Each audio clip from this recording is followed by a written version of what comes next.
Bueno, hablamos con él antes de las PASO y hablamos y advertimos sobre lo que se estaba diciendo, sobre lo que una gran comunidad de profesionales, de informáticos, de personas estaban planteando respecto de la contratación de Smartmatic para lo que es el escrutinio provisorio y de los problemas que había tenido esta empresa, por ejemplo, en otras partes del mundo donde ya había actuado.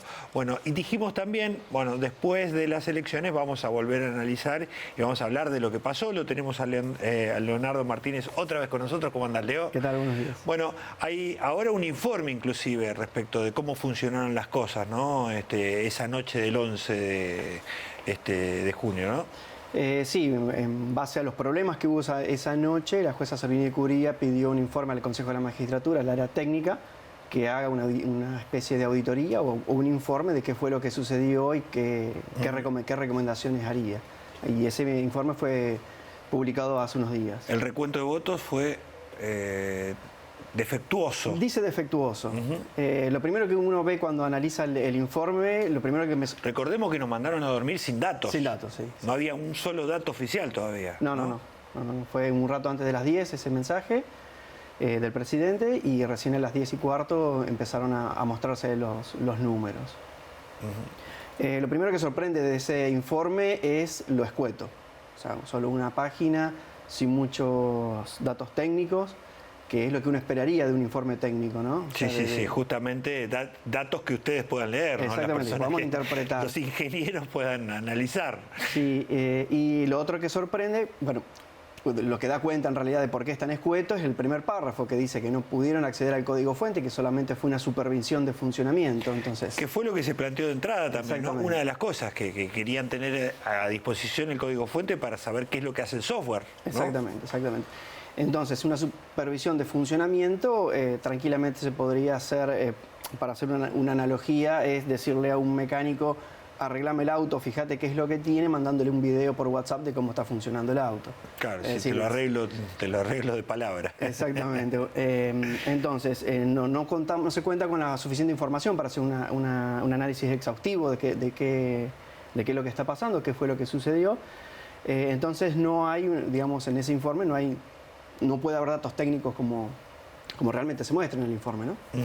Ahora, esto que dice el informe, ¿no? Que plantea el informe, ¿comprueba de alguna forma o ratifica de alguna forma las sospechas, las dudas que ustedes plantearon en la previa? Sí, sobre todo por los problemas y las fallas que hubo durante los simulacros. Se planteó eso, esas dudas, hizo una presentación formal en la justicia electoral, puntualmente por eso, digamos, al haber visto las fallas en el simulacro, se planteó eso y bueno, efectivamente sucedieron en el día del comicio, ¿no? El día del escrutinio. ¿Qué pasa a partir de ahora con este informe? ¿Qué es lo que pensás vos que puede pasar en las generales, ¿no? Desde el punto de vista profesional, lo que puedo decir es que el informe no ayuda mucho, porque tampoco da pautas de cómo seguir. O sea, las recomendaciones que da la Dirección General de Tecnología del Consejo de la Magistratura es pedirle a Smartmatic que haga lo mejor posible para que el sistema funcione mejor y que la Dirección Nacional Electoral haga unas pruebas más exhaustivas.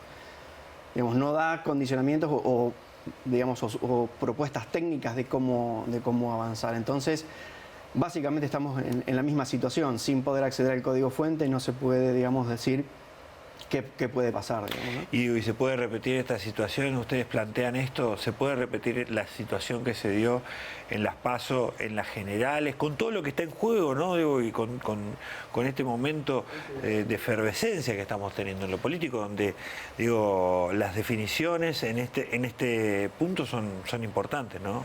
Sí, seguro. Que no haya problemas es importante, ¿no? Para lo que vendrá después. Como te decía recién, estamos en el mismo status quo que antes de las PASO. No se puede aseverar nada de que va a haber problemas o de que no va a haber problemas, porque, como decíamos recién, no están las condiciones técnicas como para poder hacer una evaluación profesional y a conciencia de qué es lo que puede pasar. Y Leo, y fundamentalmente pensando justamente en lo que es la credibilidad, ¿no? de este sistema. recordar, Smartmatic, ¿dónde funcionó y dónde tuvo problemas? Bueno, Smartmatic nace como una empresa norteamericana, en realidad es de capitales venezolanos y nace con sede en Estados Unidos. En Delaware, digamos, es un estado que tiene condiciones de paraíso fiscal. Y la primera intervención electoral es en el 2004, en el primer referendo revocatorio que promueve Chávez. Y a partir de ahí, en todas las elecciones de Venezuela hasta el 2017, cuando aparecen los problemas. Elecciones que han sido fuertemente cuestionadas por este gobierno, por ejemplo, ¿no? Por ejemplo. Resultados que han sido cuestionados, ¿no? Y contrata la misma empresa. Sí, sí, incluso este gobierno, en el caso de Aguad, por ejemplo, ha cuestionado la participación de esta empresa en unas elecciones en Córdoba, hace pocos años.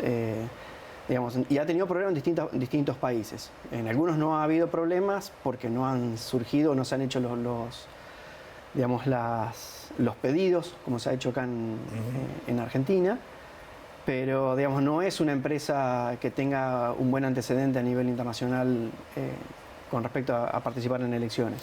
Leo, en las elecciones pasadas no se podían difundir resultados hasta que no estuviera el 10% cargado, ¿no? de determinadas localidades, estaba Santa Fe incluido, ¿no? Esto hizo que los resultados se empiecen a conocer tarde. ¿Pensás que va a pasar lo mismo? Y ustedes, digo, como grupo que viene planteando este tipo de cuestiones, alertando sobre los riesgos de los sistemas que se eligen, ¿van a hacer alguna presentación extra, digamos, ahora para estas generales? La verdad que no, en eso todavía no tenemos previsto. La idea es seguir pidiendo, como se viene pidiendo, y acompañando a los distintos frentes que han pedido la publicación del Código Fuente, digamos, acompañándonos en el sentido de que queremos lo mismo como sociedad civil, digamos, que se publique el Código Fuente y que se muestre realmente a los partidos y a la misma Cámara Nacional Electoral, que también debería auditar el software. Tal cual. Que, digamos, tengan la posibilidad de auditarlo y de controlar a ver qué es lo que pasa internamente, ¿no? En toda esta discusión siempre se habla de Santa Fe. ¿Qué lugar está Santa Fe con los sistemas que ha implementado, con la boleta única en papel, con la tecnología después del escrutinio? Digo, perdón, en el escrutinio y no en el proceso de votación. Personalmente considero que Santa Fe está haciendo punta con este esquema. La boleta única de papel es el sistema más utilizado en el mundo.